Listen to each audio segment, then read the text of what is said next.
Hello friends, मैं Gopal Singh, main faculty Krishna automation skill development centre. आज हम first angle, third angle, projection, orthographic and isometric drawing ये क्या होते हैं इनके बारे में हम डिस्कस करेंगे। पूरा वीडियो वॉच करें। मैं एक एक करके सभी को लूँगा, तो मैं थोड़ा सा यहाँ पे बता देता हूँ। पहले यहाँ समझा देता हूँ बोर्ड पे कि बेसिकली इंजीनियरिंग ड्राइंग जो आती है हमारे दो प्रकार से बनाते हैं। एक तो 3 डायमेंशनल होती है और एक होती है 2D 2 डायमेंशनल। 3 डायमेंशनल में क्या होता है, लंबाई, चौड़ाई और ऊंचाई तीनों डायमेंशन इसमें मेंशन होती हैं। और जो 2 डायमेंशनल होती है उसमें एक व्यू में कोई भी 2 डायमेंशन होती है, ठीक है ना। तो उसमें जो व्यू है वो एक से ज्यादा बनते हैं और इसमें एक ही व्यू टोटल बनता है 3D का, उसमें तीनों डायमेंशन आ जाती है। ओके, और इस ये 3D जो है ना, ये पिक्टोरियल है, ये 3 प्रकार का, आइसोमेट्रिक, ऑब्लिक एंड पर्सपेक्टिव। ये हमारा 2 प्रकार का है, first angle and third angle. तो मैं पांचों में से जो मेनली हमारी जो ड्राइंग यूज होती है वो होती है आइसोमेट्रिक, फर्स्ट एंगल में और थर्ड एंगल। तो ज्यादातर हमारी ड्राइंग जो होती है वो फर्स्ट एंगल, थर्ड एंगल में चलती है। तो मैं थोड़ा थोड़ा सभी के बारे में समझा देता हूं। तो एक बार आप फर्स्ट एंगल, थर्ड एंगल का मैं डिफरेंस बताऊंगा।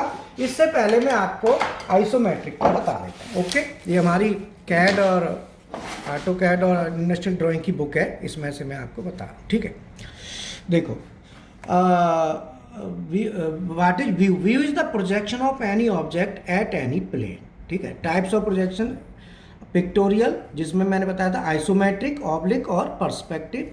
ऑर्थोग्राफिक में आता है first angle and third angle. तो पहले हम देखते हैं pictorial. In this projection all 3 dimensions length, width, height are shown. इसमें तीनों डायमेंशन शो होती हैं, लंबाई, चौड़ाई, ऊंचाई, ठीक है। इसमें पहला है आइसोमेट्रिक। आइसोमेट्रिक में क्या है कि हमारा तीनों डायमेंशन जो है ना, ये देखो 30 डिग्री पे हॉरिजेंटल लाइन के साथ इधर 30 डिग्री पे और इधर 30 डिग्री पे हम बनाते हैं। तो इस तरह से हमारा ऑब्जेक्ट बन जाता है जिसमें तीनों डायमेंशन आ जाते हैं। ओके, तो ये हमने फर्स्ट एक्सिस लिया, सेकंड और ये थर्ड एक्सिस। तो ये 30 डिग्री पे ही हो गया, इधर 30 डिग्री पे, और हाइट हो गई हमारी सीधी 9 हॉरिजेंटल के साथ 90 डिग्री पे। ओके, इसके बाद आता है ये देखो, ये इसका बनाने का ये पहला स्टेप लिया, दूसरा स्टेप लिया, तीसरा और ये चौथा, 4 स्टेप में ड्राइंग बना दी। ओके, इसके साथ आता है ये हमारा ऑब्लिक प्रोजेक्शन है। ऑब्लिक में हमारा ये 45 डिग्री और ये 45 डिग्री और एक सीधा होता है। ओके, और ये हमारा पर्सपेक्टिव है। पर्सपेक्टिव में जैसी होती है वो एज इट इज सेम हमारा दिखता है। In this projection the projection of object will be same as object. In this projection real value can not achieved. इसमें रियल वैल्यू हमको नहीं मिल पाती है, तो इसलिए हम आइसोमेट्रिक। अब इधर देखो 2D ऑर्थोग्राफिक प्रोजेक्शन, ठीक है ना। 2D में जो है ना, ऑर्थोग्राफिक में हमारा आता है, इसमें कोई भी एक व्यू में 3 व्यू होते हैं। टॉप, जैसे ये ऑब्जेक्ट है हमारा, ठीक है ना। इस ऑब्जेक्ट को सामने से देखेंगे तो फ्रंट व्यू आता है, ऊपर से देखेंगे तो टॉप आ रहा है, साइड से देखेंगे तो साइड व्यू आ रहा है। तो इसमें आप देखो यहाँ पे फ्रंट व्यू बनाया हुआ है, राइट साइड का व्यू है और ये टॉप व्यू है, और ये हमारा फर्स्ट एंगल है। फर्स्ट एंगल का ये सिंबल है, आप देख रहे हैं ना, सिंबल फर्स्ट एंगल का है। तो इसमें क्या है कि ये फर्स्ट एंगल प्रोजेक्शन है, और इसके साथ मैं बता देता हूँ, an orthographic projection is a 2 dimensional drawing of 3 dimensional object. Orthographic projection is made either in first angle और थर्ड एंगल, ठीक है ना। तो ये फर्स्ट एंगल है और मैं थर्ड एंगल यहाँ दिखा देता हूँ। ये देखो, ये थर्ड एंगल है, ठीक है ना। थर्ड एंगल में क्या होता है कि टॉप पे रहता है, फ्रंट में रहेगा, राइट साइड का राइट साइड में रहेगा। फर्स्ट एंगल में अपोजिट हो जाते हैं, ठीक है ना। तो ये इसका सिंबल है थर्ड एंगल का, ठीक है ना। और ये ड्राइंग है, इसके ये 3 व्यू बनाए गए हैं। ये ड्राइंग है ये वाली, ठीक है ना। इस ड्राइंग का टॉप व्यू यहाँ पे है, फ्रंट यहाँ पे है और राइट साइड का भी यहाँ। अब ये कैसे आते हैं, कैसे बनते हैं, ये मैं पूरा आपको एक्सप्लेन करता हूँ, ठीक है ना।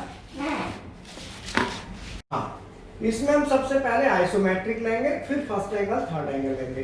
तो आइसोमेट्रिक में देखो, ये हमारा एक शीट, ये है प्लेट है।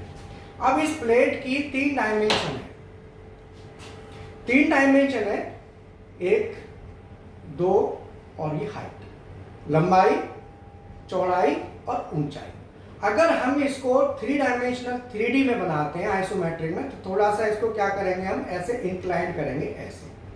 तो ये ओरिजेंटल के रेस्पेक्ट में 90 डिग्री पर रहता है और ये डायमेंशन दोनों हमको दिखाई दे रही है। देखो दे रही है ना, ये भी दे रही है और तिरछा कर देते तो हमको ये भी दिखाई दे रहा है ना। अगर हम ऐसे कर दें इसको तो ऐसे क्या है, हमको ये भी दिखाई दे रहा है, साइड भी दोनों दिखाई दे रही है। तो इसको बनाते समय हम क्या करते हैं, हम क्या करेंगे, एक हॉरिजॉन्टल लाइन बनाएंगे।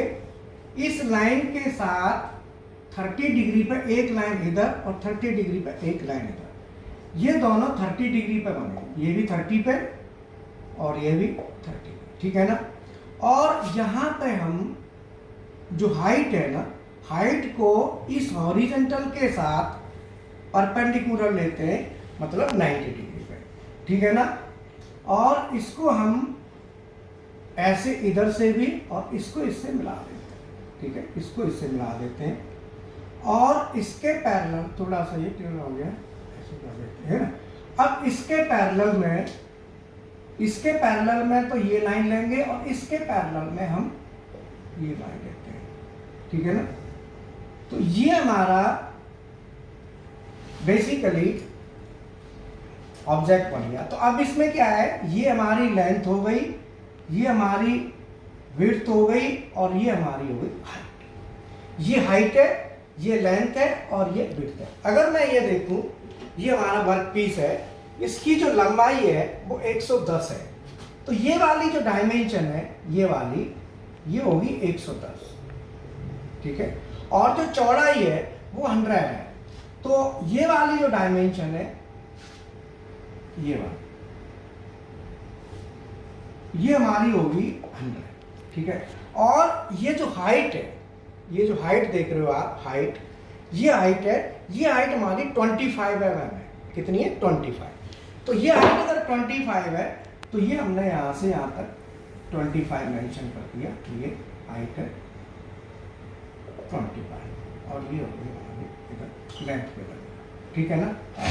तो इस तरीके से ये 3D व्यू बन गया। इसमें लेंथ, विड्थ और हाइट तीनों डायमेंशन हमारी एक ही व्यू में मेंशन होगी, ठीक है। दूसरा हमारा आता है 2D ऑर्थोग्राफिक, जिसको हम ऑर्थोग्राफिक कहते हैं, 2 डायमेंशनल होता है। तो मैं इसे यहां से हटा देता हूं और ऑर्थोग्राफिक के लिए हम बात करते हैं। तो ऑर्थोग्राफिक जो होता है बेसिकली 2 डायमेंशनल होता है। तो ये हमारा 2 प्रकार का है, फर्स्ट एंगल और थर्ड एंगल। तो मैं इसको क्लियर करके यहाँ पे फर्स्ट एंगल और थर्ड एंगल में अंतर भी ले लेता हूँ। यहाँ पर लिख लेता हूँ डिस्क्रिप्शन, यहाँ पे फर्स्ट एंगल और यहाँ पे, ठीक है। अब मैं आपको ऑब्जेक्ट ले लेता हूँ, प्लेन ऑफ, पहले आपको प्लेन ऑफ प्रोजेक्शन दिखाना पड़ेगा। ये हमारा प्लेन ऑफ प्रोजेक्शन, ठीक है। इस प्लेन ऑफ प्रोजेक्शन में ये वाला हॉरिजॉन्टल प्लेन है, एचपी जिसको कहते हैं, और ये वाला हमारा वर्टिकल प्लेन है, ठीक है ना। अगर हम इस प्लेन ऑफ प्रोजेक्शन के बात करें क्वाड्रेंट की, तो इसका जो फर्स्ट क्वाड्रेंट ये होगा, सेकंड ये होगा, थर्ड ये होगा, फोर्थ ये होगा। अगर हमारा ऑब्जेक्ट फर्स्ट क्वाड्रेंट में रखा हमने, मान लो ये हमारा एक कॉनिकल ऑब्जेक्ट है, इसको हमने फर्स्ट क्वाड्रेंट में रखा, ठीक है। तो इसके जो हमारे व्यू बनेंगे टॉप, फ्रंट और साइड वाले, वो फर्स्ट एंगल प्रोजेक्शन कहलाएंगे। और अगर हम इस ऑब्जेक्ट को यहां पर रखते हैं थर्ड क्वाड्रेंट में, तो ये हमारा होगा थर्ड एंगल प्रोजेक्शन। क्लियर है। अब मैं फर्स्ट एंगल में अगर हम ऑब्जेक्ट रखते हैं तो इसके व्यू कैसे आएंगे, टॉप, फ्रंट और साइड। और थर्ड में रखते हैं तो हमारे व्यू कैसे आएंगे, टॉप, फ्रंट और साइड। अब हम इसकी बात करते हैं। तो पहले ऑब्जेक्ट को हम पहले मैं लिखता हूँ, ऑब्जेक्ट को रखा यहाँ पे, ठीक है ना। अब ऑब्जेक्ट हमारा कहाँ है, फर्स्ट एंगल में, फर्स्ट क्वाड्रेंट में रखा हमने।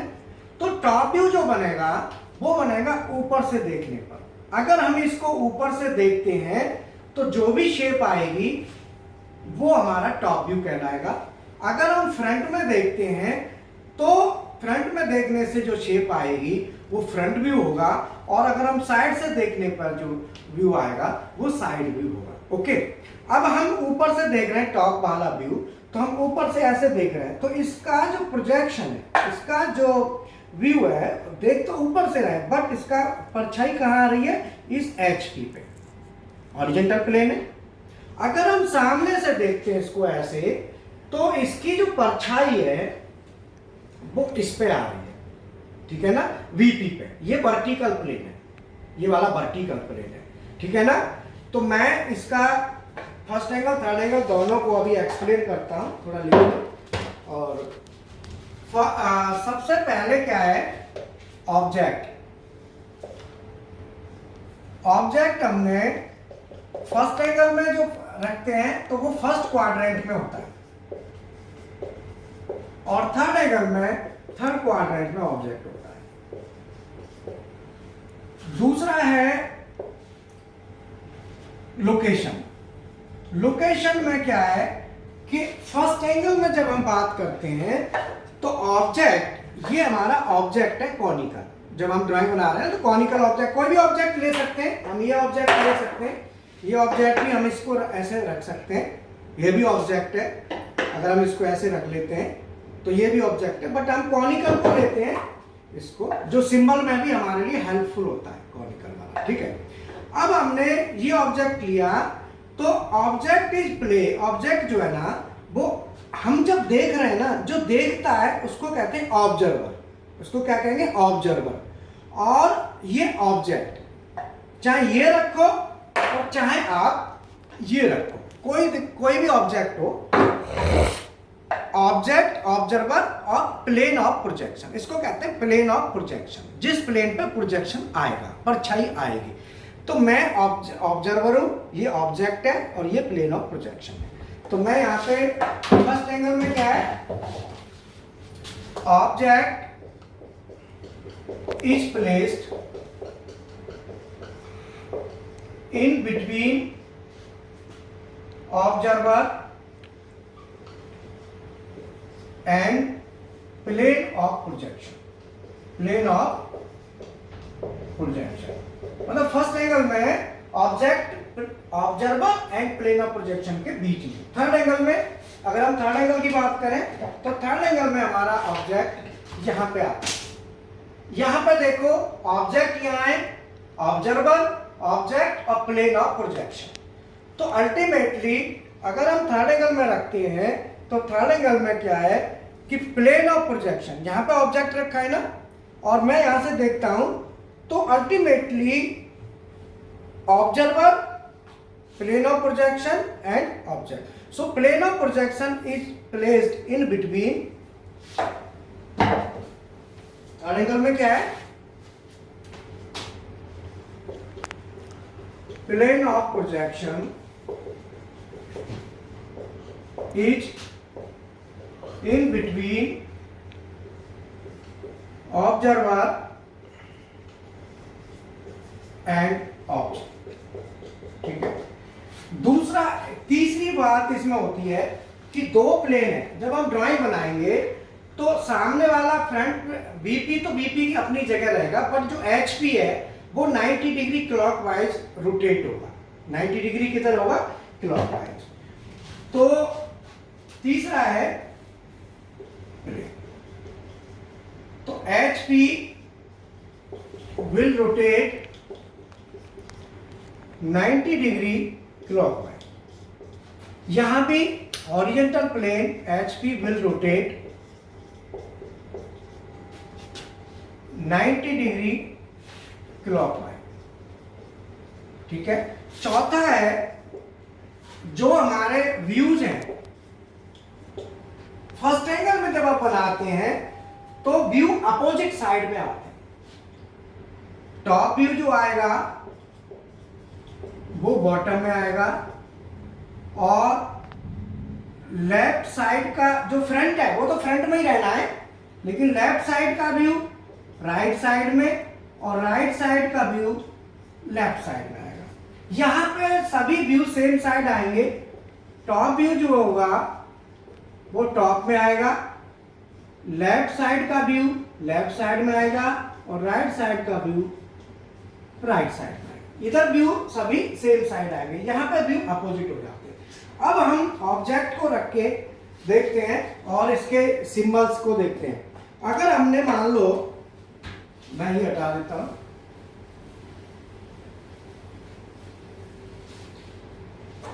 ऑब्जेक्ट को मैंने फर्स्ट एंगल में रखा, तो ऊपर से अगर मैं देखता हूं तो एक राउंड जो है ना सर्किल दिखाई देता है, और सामने से देखूंगा मैं तो कॉनिकल दिखाई देता है। तो मैं यहां पे प्लेन ऑफ प्रोजेक्शन बना देता हूं, ठीक है। अगर मैं, ये हमारा फर्स्ट एंगल हो गया, ये सेकंड हो गया, ये थर्ड हो गया, और ये हो गया फोर्थ। फर्स्ट एंगल में क्या है कि जो कॉनिकल है, अगर हम बात करें टॉप व्यू की, जो फ्रंट की, तो फ्रंट व्यू हमारा इस तरीके से आएगा, ठीक है ना। जो कॉनिकल है ना, ये कॉनिकल इस तरीके से, ठीक है। तो ये बड़ा सा ये देखेंगे तो इस तरीके से ये कौन दिखाई देगा हमको, और अगर हम ऊपर से देखेंगे तो ये सर्किल दिखाई देगा। ऊपर से देखने पर राउंड दिखाई देगा, तो ऊपर से देखने पर जो राउंड दिखाई देगा वो इस HP पे आएगा। ये क्या है हमारा HP, और ये वाला क्या है प्लेन VP। तो ये हमारा HP पे आएगा, तो HP क्या हमारा 90 डिग्री रोटेट हो रहा है, तो अल्टीमेटली ये नीचे आ जाएगा। तो ये हमारे दो सर्किल आएंगे यहां पे, एक सर्किल और ये दूसरा सर्किल अल्टीमेटली। तो ये इसका सिंबल है फर्स्ट एंगल का। अब सिंबल भी हमारा जो हमें ये बनता है वो भी आप देख लो, इस तरीके से सिंबल बन के आ जाता है। बड़े वाले डाया की तरफ ये दो सर्किल आएंगे, छोटे की तरफ नहीं आएंगे, ठीक है। अगर हम इसको थर्ड एंगल में रखते हैं, तो थर्ड एंगल में क्या है कि हमारा जो कॉनिकल है ये इस तरीके से होगा, और जब हम इसको ऊपर से देखेंगे टॉप व्यू को, तो वो इस पे आएगा HP पे, ठीक है ना। और HP पे आएगा, ये 90 डिग्री रोटेट हो जाएगा, तो अल्टीमेटली ये कहां चला जाएगा, इधर। तो अल्टीमेटली जो हमारा टॉप व्यू है वो दोनों कौन हमारे यहीं पे दिखाई देंगे, ठीक है ना, इस तरीके से। तो ये सिंबल हमारा थर्ड एंगल का है, और ये हमारा फर्स्ट एंगल का है। अब आता है सेकंड और फोर्थ का। सेकंड और फोर्थ में ड्राइंग हमारी नहीं बनती है। कारण क्या है कि सेकंड में अगर हम बनाते हैं तो HP हमारा, हमने क्या बताया था कि HP को हमें रोटेट कराना है क्लॉकवाइज। अब HP को कहीं कहीं रोटेट तो कराओगे, अब रोटेट कराते हो तो अगर ये क्लॉकवाइज रोटेट होता है तो ये BP पे चला जाएगा, इसीलिए इसमें ड्राइंग नहीं बन पाएगी। फोर्थ में भी यही होता है कि ये हमारा HP रोटेट होकर कहां जाएगा, इधर आ जाएगा। तो फ्रंट व्यू और टॉप व्यू ये दोनों ओवरलैप कर जाएंगे। ये दोनों क्या होगा, ओवरलैप करेंगे। देखो मैं दिखा देता हूं। अगर मैं ऑब्जेक्ट को सेकंड में रखता हूं यहां पे, आप समझना, बहुत से बच्चों का ये डाउट होता है कि सेकंड और फोर्थ में ड्राइंग क्यों नहीं बनती है। मैंने सेकंड में ऑब्जेक्ट को रखा क्वाड्रेंट में। अब देखो ये जो HP है ये हर कंडीशन में रोटेट कराना है भाई, 90 डिग्री क्लॉकवाइज कराना है तो कराना है। इसको 90 क्लॉकवाइज कराएंगे तो ये यहां पे आ जाएगा। HP कहां आ गया, यहां BP भी यही है, वर्टिकल प्लेन भी यही है, हॉरिजॉन्टल प्लेन भी यही है। तो क्या होगा, ओवरलैप कर जाएंगे। फर्स्ट में ओवरलैप नहीं करेंगे, क्यों, फर्स्ट में देखो BP कहां है, ये है। HP कहां है, ये HP क्या है, 90 डिग्री क्लॉकवाइज जाएगा। क्लॉकवाइज का मतलब ये कहां जाएगा, नीचे। अब ध्यान रखना ये नीचे जाएगा। जब ये नीचे जाएगा तो टॉप व्यू नीचे चला गया, फ्रंट हमारा नहीं रहा। लेकिन यहां पे देखो क्लॉकवाइज आप करेंगे तो क्या होगा, ये HP और BP दोनों ओवरलैप, मतलब फ्रंट और टॉप दोनों ओवरलैप कर जाएंगे। तो ये हमारा बेसिकली एक टॉप और फ्रंट का मैंने बता दिया सारा। तो फ्रेंड्स ये हमारा एक बेसिक क्लास थी, और जो मैंने अपनी बुक में से दिखाया था, हमारे पास इसका AutoCAD और इंडस्ट्रियल ड्राइंग की कंबाइंड एक बुक भी है, मैक्रो प्रोग्रामिंग की भी है, CNC VNC प्रोग्रामिंग की भी बुक है, अगर किसी को बुक लेनी हो तो बुक ले सकते हैं। ओके, और मैं बता दूं हमारा क्या है कि ट्रेनिंग इंस्टीट्यूशन भी है, जिसमें करीब ये लगा लो CNC मशीन भी है हमारे पास, BMC मशीन भी है, AutoCAD, DALCAM, CNC macro, BMC macro, और क्वालिटी कंट्रोल, इंडस्ट्रियल ड्राइंग, ये सारा मैकेनिकल साइड का कवर होता है। ऑटोमेशन के कोर्स हैं, तो जो मैकेनिकल वाले CNC BMC के कोर्स हैं इनकी कॉस्ट 2500 से 5000 रुपये के करीब पड़ती है, बहुत ज़्यादा कॉस्ट नहीं है। अभी ऑनलाइन क्लासेज चल रही हैं, बाद में सेंटर खुल जाएगा तो आप प्रैक्टिकल आके कर सकते हैं। बाकी ऑटोमेशन के कोर्स हैं, PLC, SCADA, HMI, drives, hydraulic, pneumatic, CNC maintenance, उसकी भी सारे पैकेज की मिला के 5 PLC है, 2 VFD है, 3 VFD है, 2 सर्वो हैं, 2 HMI है, सब मिला के जो है ये कॉस्ट करीब 7-8 हज़ार रुपये जाती है। तो अल्टीमेट अभी ऑनलाइन चल रही है, बच्चे क्लास ले रहे हैं, अगर आप इंटरेस्टेड हैं तो आप ज्वाइन कर सकते हैं। बाकी वीडियो से जो कि, और मैं आपसे रिक्वेस्ट करूंगा कि चैनल को प्लीज़ सब्सक्राइब करें। Thank you.